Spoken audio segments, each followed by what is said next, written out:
আপনি একটা কল দেওয়ার সাথে সাথে একটা নয় ১,০০০ না ১০,০০০ কল চলে যাবে। আপনি আপনার প্রিয় মানুষকে খুশিও করতে পারবেন, বা আপনার যদি কাছের মানুষ থাকে, যদি উনি রাগ করে তাহলে ওনার রাগ ভাঙাতে হবে। ছোট্ট একটা অ্যাপ্লিকেশন লাগবে। অ্যাপ্লিকেশনের জন্য চলে যেতে হবে প্লে স্টোরে গিয়ে সার্চ বক্সে লিখতে হবে অটো রিডায়াল লিখে সার্চ করলেই দেখতে পাবেন যে একটা অ্যাপ্লিকেশন চলে আসছে। পারমিশনগুলো চাচ্ছে, পারমিশনগুলো দিয়ে দেবেন।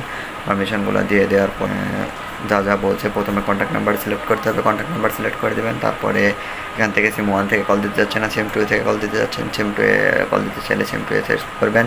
এখান থেকে তারপরে নিচে 2টা পারমিশন চাচ্ছে, দিয়ে দেবেন। তারপরে স্টেট চাচ্ছে, তারপরে আবার স্টেট চাচ্ছে, স্টেটে দিয়ে দেবেন। দেখতে পাবেন যে একটা কল দিলেই সাথে সাথে ১০,০০০ কল চলে যাবে। আশা করছি ভিডিওটি দেখে যদি একটু ভালো লেগে থাকে তাহলে লাইক, কমেন্ট অ্যান্ড সাবস্ক্রাইব করে পাশে থাকবেন। দেখা হবে নতুন কোনো ভিডিওতে। আমি জ্যাক এখানে বিদায় নিচ্ছি ভাই।